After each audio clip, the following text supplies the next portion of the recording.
I'm Denise from Refresh Her, and I was just getting ready to add a little seasonal decoration to my front porch by adding a bow to my little garden flag. And I thought, I've had a lot of people ask me, how do you make one of those pretty bows that goes on a wreath or whatever? And I learned a technique from a friend years ago that I have used, and I don't know if this is the standard way to always make them, but this is how I do it, and I thought I would just give a little tutorial on a video, so I'm here to show you. But you may have seen, some of you, that I took a trip to Fancy Gap, Virginia, to their outlet, and they have fantastic prices on ribbon. I got this huge roll of wired ribbon for $2.99, and it's 26 yards of ribbon. This will last me a very long time. So if you need ribbon, that's the place to go. This is wired, and that's my favorite kind of ribbon to be able to use for any kind of bow because it holds its shape really well. And what I do is I start with the tail. So however long you want that to be hanging down from your wreath or your flag or whatever, that's what you're going to leave first. And since I've got a garden flag out there, I think probably about 12 inches is about the right length. And what I do first is, after I make the tail, then I'm going to make the little loop that will be in the middle of the bow. So here's that middle piece. And then what I do is I start creating the little loops that go on each side of that middle ribbon. So all you're going to do is, and it really doesn't matter if it doesn't look pretty right now because you're going to be adding to it as you go along. And the crucial thing is that everything you do that you're going to be adding to your bow is that you're going to hold on to it with the rest of your fingers here. So you're going to have to keep adding and scrunching. So I'm going to make mine, probably about 3 inches, 4 inches maybe wide. So there's the first side. Now if your ribbon is patterned like mine is, and I want that to show, I wouldn't want to make another bow on this ribbon on this side and it be this direction and show the plain fabric. So what you do is you just, once I have got this in the back of my hand, I'm hanging onto this, I'm just going to twist the ribbon. And again, that's the blessing of having wired ribbon, is that it moves with you. So I'm going to twist it and then make a loop on this side and try to even it out so that they are the same size. And I'm hanging on to it back here with my fingers. And before you start too, it's a good idea to have a piece of string or jute, something ready to be able to tie off your bow when you get done.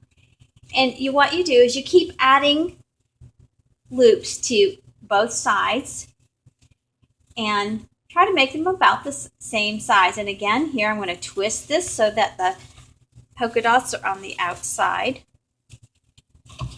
So you can fluff as you go, but when you get all done, you will be doing lots of fluffing. So I have 2 on each side. You're supposed to have like an odd number.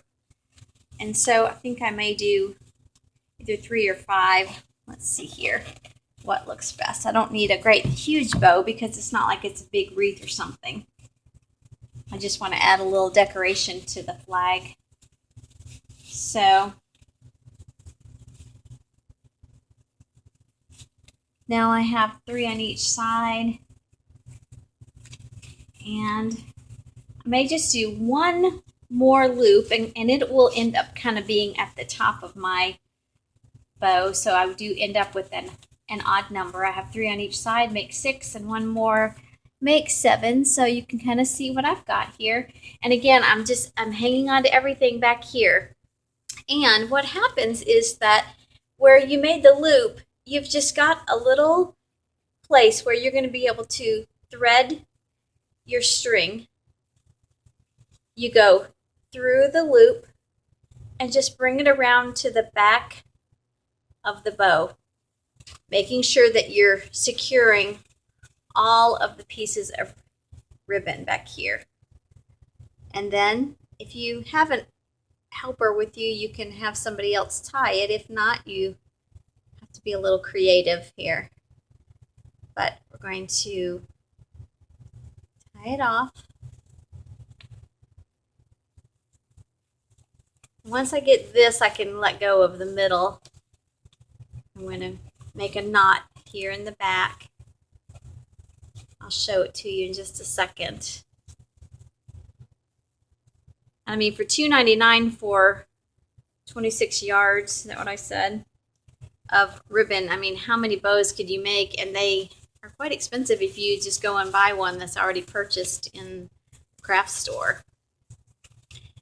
I love to keep this ribbon on hand for packages if I'm going to wrap gifts and have a pretty bow for that.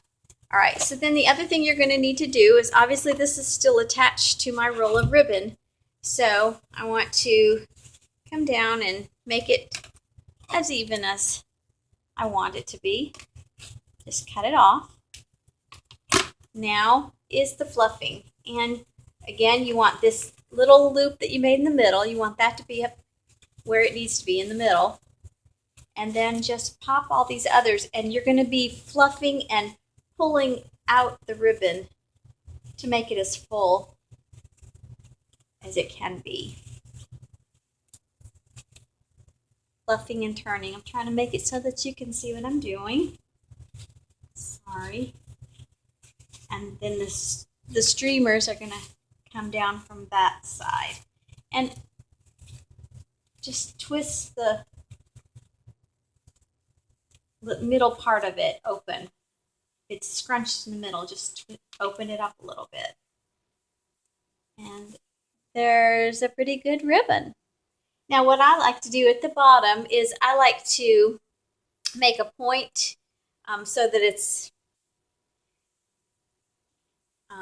pointed on each end, kind of like an award ribbon. So what I do is I fold it in half, and then I start in the center where the fold is and cut down. And do that on each side. I hear my husband coming in, so I didn't get it real pointed. I'll fix that. But that way you do have a point. So there's the ribbon. I hope that helps. Make one and add something pretty to your wreath or to your flag. Have a great day.